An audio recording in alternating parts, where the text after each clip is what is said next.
But he was probably real disappointed in me that.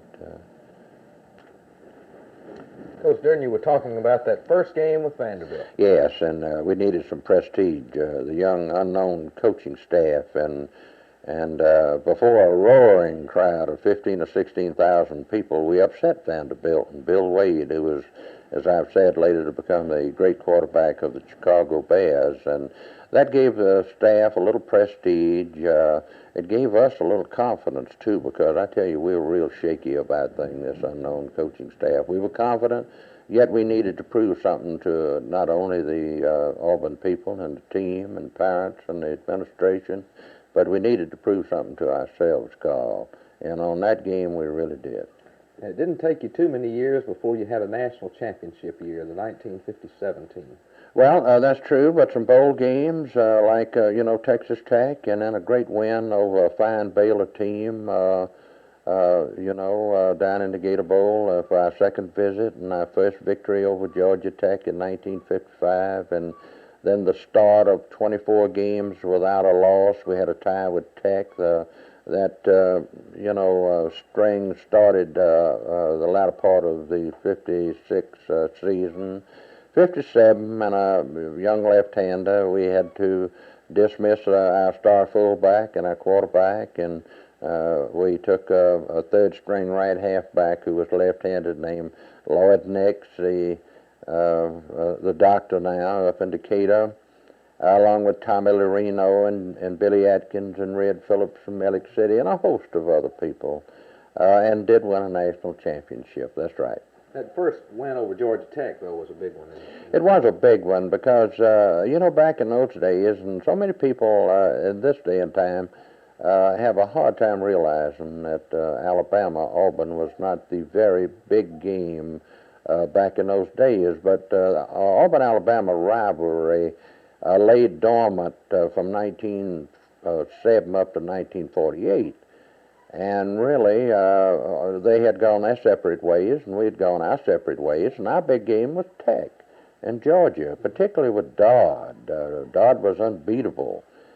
Bobby Dodd, I'm talking about. And Auburn always played in Grant Field, and always felt like we got the rough end of the officiating and the crowd noise and the partisan fans, and Auburn people couldn't get good seats.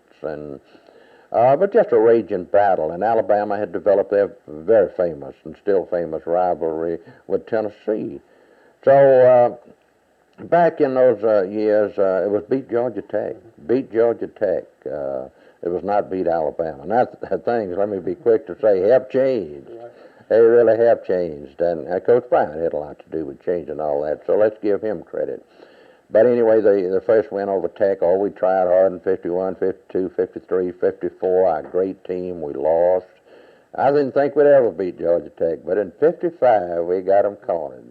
Jerry Elliott, who's now one of the assistant coaches at Tennessee, made a fabulous catch, lying flat of his back. And we went on down to score, and we won from Tech 14-12, and it was a great day. Remember another big one with Tech, the first time you got them in what was then Cliff Hair Stadium. Well, that's right. That's right. And beat them. And we beat them, and they haven't won a game down here.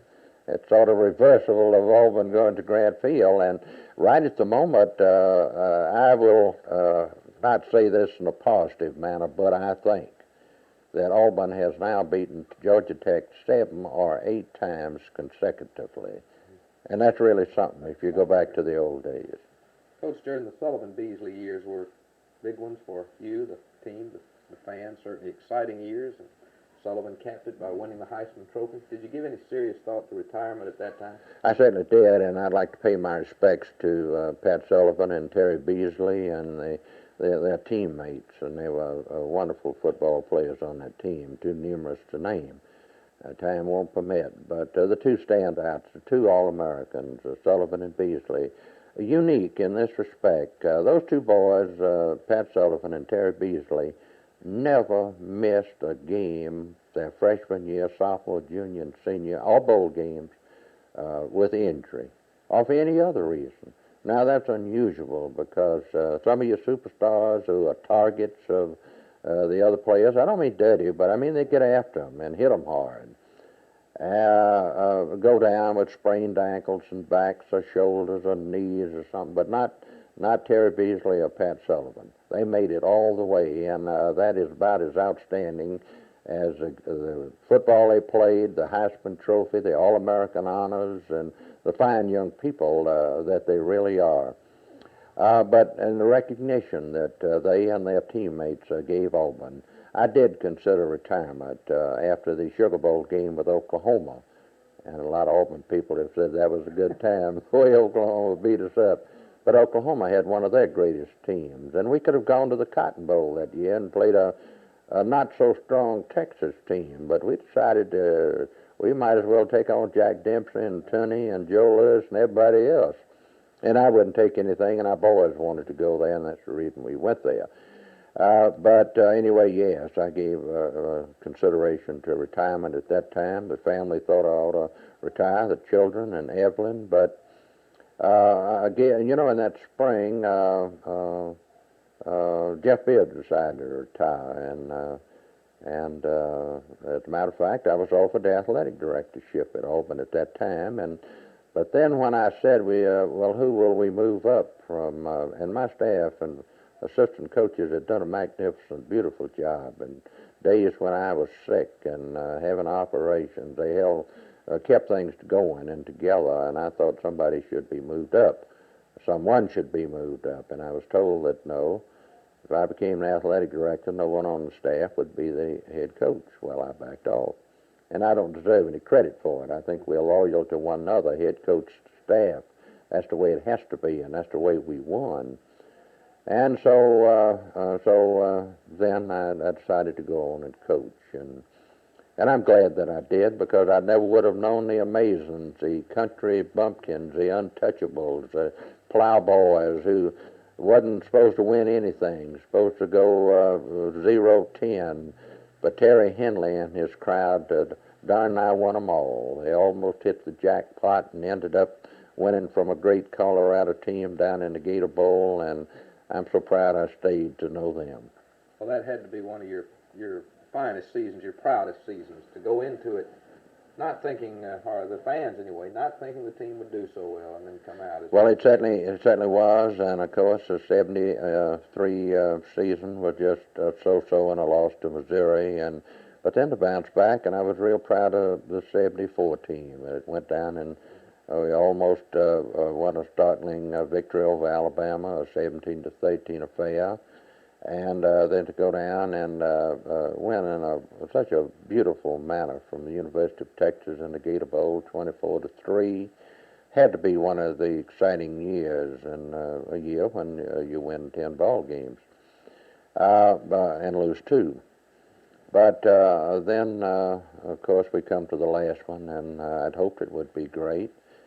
But things didn't work out that way, and that's something we'll have to live with. But I'm still proud of Auburn football and the people that have played football for me here at Auburn, because without them, without the players, the support of all these people, the Auburn coaches that have been with me from years on back, so some have left and gone on to better things, some have been here, some have gotten out of coaching even. But without them, I don't know what I would have done or what Auburn would have done. Coach Jordan, what about the 7 Ds, your philosophy that you impressed upon your players just briefly? Could you go through those? Well, I don't know that I can remember them all. I usually have something right in front of me, but I think the first one, discipline. And I talked to a young class of state troopers not too long ago. But discipline, I think, is the beginning of everything, and individual discipline, personal discipline, has to play a large part, and then it has to be blended in with an organization.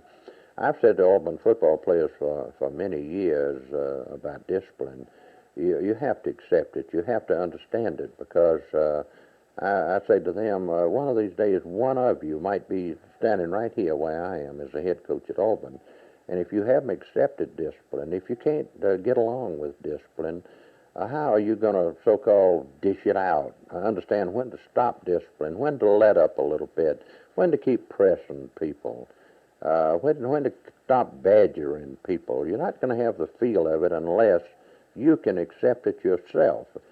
And they all laugh about one of them being the head coach at Auburn. It always gives me the opportunity to say, well, probably I am one of the most highly unlikely candidates back 30 years ago to be the head coach at Auburn that you will ever know.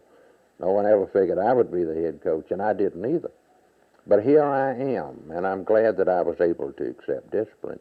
Well, then you go on into desperation and how we operate, how you, me, all the people listening in operate when things are tough, desperate. Do you keep your poise? Do you keep your equilibrium? Are you able to operate with this intense pressure, this desperate feeling? That's winning football teams that operate under that. And desperation and desire and determination and dedication. And I've missed one maybe in there, but those are my D's. But my last one, of course, is the one that arouses everybody a little bit. And I got it from one of my old coaches along the way. And that's damn it anyway. When nothing else will work, damn it anyway, let's do something. Great. That it? That's it. Good.